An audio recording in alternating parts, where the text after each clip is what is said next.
அனைவருக்கும் வணக்கம். எப்படி இருக்கீங்க? இப்ப நம்ம பார்க்க போறது குறுந்தொகையில 325வது பாட்டு. பாடியவர் நன்னாகையார். அ பேர் வித்தியாசமா இருக்கு பாருங்க. நன்னாகையார். திணை நெய்தல். சரிங்களா? இப்போ பொருள்வயின் பிரிவு அப்படின்னு ஒண்ணு இருக்கு. அதாவது இந்த ம் போருக்கு போற பிரிவு, பொருள்வயின் பிரிவு, தூது பிரிவுன்லாம் இருக்கு. அதாவது அரசு வேலையா செஞ்சாங்கன்னா, தூதுவரா கூட போவாங்க. அதுபோல பல பிரிவுகள் இருக்கு. அதுல ஒண்ணு பொருள்வயின் பிரிவு. பெரும்பாலான பாடல்கள்ல இதான் நடக்கும். அப்போ அந்த காதலனோ அல்லது கணவனோ பொருள்வயின் பிரிவுக்கு போயிடுறாங்க. அப்போ தோழி கேட்குறா, "ஒண்ணும் பிரச்சனை இல்லையே, நல்லா இருக்கியா?" அப்படின்னு சொல்லி கேட்குறா. அதாவது அவ கவலைப்படுவான்னு சொல்லி தோழி கவலைப்படுறா. அப்போ தலைவி சொல்றா, இப்போ அந்த பொருள்வயின் பிரிவுல அவன் எப்படி போயிருக்கான் அப்படிங்கிறது பாட்டு.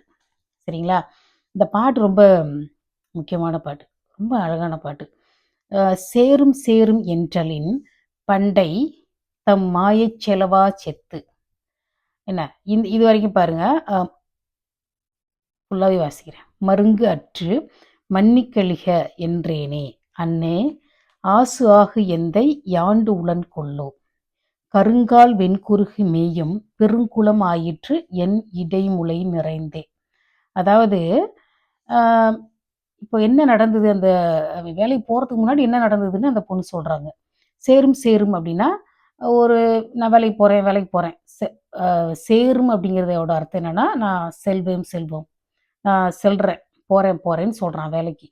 சேரும் சேரும் என்றலின். அப்போ எப்போதுமே வேலைக்கு போறேன், வேலைக்கு போறேன்னு சொல்லியிருக்கான். ஆனா போகல. அதுபோல இந்த தடவையும் அவன் வேலைக்கு போறேன், நான் வெளியூருக்கு போறேன்னு அவன் சொல்றப்போ, அந்த பொண்ணு என்ன நினைச்சுக்கிறாங்க, சும்மா எப்பவும் சொல்ற மாதிரி தான் இப்பவும் அப்படின்னு நினைச்சுக்கிறாங்க. அதான் அந்த பாட்டு. சேரும் சேரும் என்றலும் பண்டை, பண்டைனா முன்னாடி. முன்னாடி பண்டைத்தம் மாயச் செலவா. அதாவது செலவு அப்படின்னா, அ வேற ஒரு இடத்துக்கு போறது. செலவு. அ ஒரு இடத்துலருந்து இன்னொரு இடத்துக்கு போறது தான் செலவு.